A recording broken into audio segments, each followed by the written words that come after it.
You know, during World War II, there's a fascinating and often overlooked reason why American Sherman tanks, despite being technically outgunned by German Tigers and Panthers, were so devastatingly effective. It wasn't their armor and it wasn't their main gun.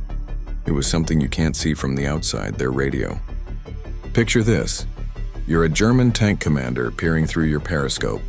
You spot a lone Sherman tank trundling across a field. Easy prey, right? You line up your shot, the powerful 88mm gun ready to turn it into a smoldering wreck. You fire a direct hit, but before the smoke even clears, something terrifying happens. Hellfire rains down on your position, not from one tank but from everywhere. Artillery shells start screaming in from miles away, hitting your exact location with pinpoint accuracy.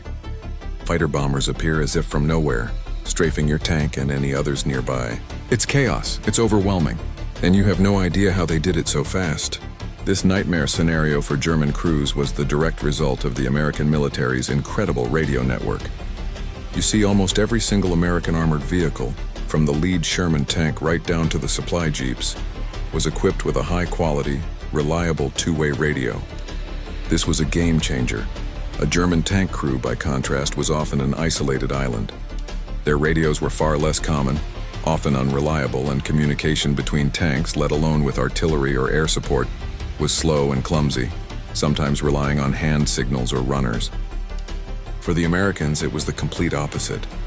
A single Sherman tank wasn't just a tank. It was the eyes and ears of a massive interconnected killing machine.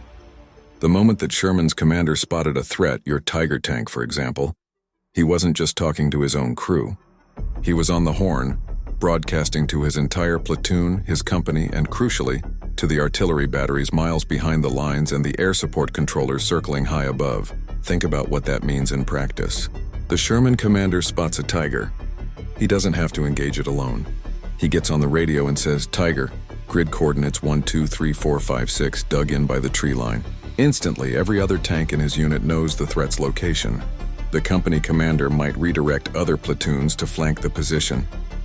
But even faster, that same radio call is picked up by the forward artillery observer, who might be riding in the tank right next to him. Within seconds, he's relaying those coordinates to a dozen massive howitzers.